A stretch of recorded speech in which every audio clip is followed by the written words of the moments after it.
Hey guys, Tom here. Welcome back to the channel. So as you can see, this is not the usual setting with the bookcase and everything behind me.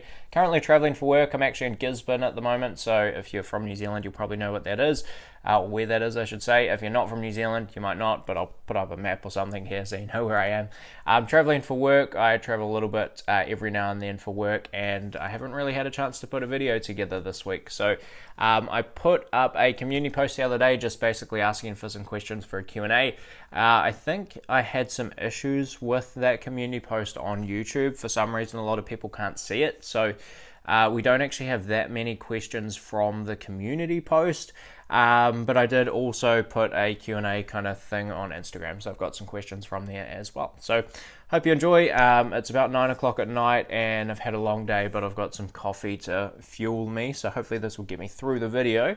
And then hopefully I can still go to sleep afterwards, but we'll see how we go. So I think I'm just going to one take this, keep it very simple to edit because it is late at night and all that stuff. So please hit like on the video if you enjoy, but let's get straight into the questions. So gonna start with the YouTube community page. So first question we have is from Mawian. They ask, "Hi Tom, would appreciate your thoughts on Seth Klarman's bet on PSTH. Cheers." So so if you're not familiar, the 13Fs came out a couple of days ago. These are the quarterly filings that we get from big US investors a few times a year. And we saw that Seth Klarman's Bellpost Group had made a reasonably large investment in Bill Ackman's SPAC, his Special Purpose Acquisition Company. So I do actually have a video on Bill Ackman's SPAC. I kind of went through the details of that when it first came out. And in my mind, there's really only sort of one or two reasons why you would buy a SPAC at all. So if you don't know, a SPAC or Special Purpose Acquisition Company is basically when a famous investor kind of raises a bunch of money and as sort of a public entity, so you can buy shares in a company which is basically just a pool of cash that an investor is running, and then that investor goes out and they purchase into some private company typically, and then that's kind of a vehicle to take that private company public with a bit less kind of hoops to jump through with legislation and compliance, I should say, all that kind of stuff. So really only a couple of reasons to buy into a SPAC at all. Either you really believe in the investor and think they can get a fantastic deal and make a great investment in a private company, or for some reason that SPAC is trading at a discount to the cash that it has. So let's say, for example, the SPAC has $100 million in it and it's selling at, say, $80 million, and there's a bit of kind of a arbitrage margin of safety type thing set up there. So my understanding is that Bill Ackman's SPAC is not trading at a discount. So I'm a little bit surprised to see Seth Klarman in there, frankly. And as far as I know, there's no big news that's come out of that SPAC. So I don't have too many thoughts on it other than those are the reasons why I would think about investing in it. Certainly once an announcement comes out that the SPAC has actually made an investment, then you can have a much more sort of informed opinion on whether it's a good fit for you or not. But that's kind of my thoughts on that. So next question is from Karan. Everyone should go and subscribe to Karan as well. He has a good YouTube channel. So he asks, are there any New Zealand-based guru investors you follow? Anyone you would want to include in the Guru Investors series if you're still continuing that? So I haven't done an episode for the Guru Investor series in a little while. I've just had lots of other stuff to talk about basically. But if there's anyone else you want to see me do a video on, definitely drop that down in the comments below. But basically, to answer your question, there are basically no New Zealand investors that I follow really. So if anyone knows of any kind of New Zealand value investors, definitely drop them in the comments and let me know. But a lot of the really well-known value investors, or investors in general, I should say, in New Zealand, were sort of like corporate raiders and that kind of stuff in the 80s. There's not a lot of sort of modern stock market investors in New Zealand that are super well known. We have a few different companies that put out market research and that kind of stuff, but there's no sort of individual who's super popular or has been massively successful that I'm kind of familiar with that has done most of their investing through shares in New Zealand. So that's kind of my thoughts on that. There's a bunch of different property investors in New Zealand, but frankly, I'm not really following any of them that closely. So if anyone's from New Zealand and thinks I've just completely forgotten someone, let me know. But really, I don't have many New Zealand investors that I follow.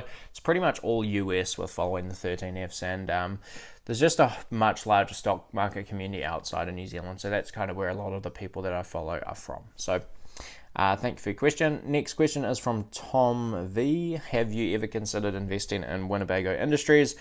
What are your thoughts on the RV industry as a whole in a post-pandemic world? Cheers. So, yeah, I actually don't think I've ever said this on the channel, but I actually do have an investment in an RV company. It's not Winnebago, but it's Winnebago's pretty much largest competitor, and that is Thor Industries. So I've owned shares in Thor Industries for probably coming up 2 years now. I actually initially heard about that investment by Hamish Hodder talking about it on YouTube. Did some digging and came to a pretty similar conclusion to what Hamish had been talking about. So yeah, I've owned stock in Thor for a couple of years or close to a couple of years, and it's been one of my better performing investments. I think I've got an average price maybe in the $60 range. It was a lot lower than that in sort of March, and I didn't average down. I probably should have in hindsight, but a lot of investing is very easy in hindsight.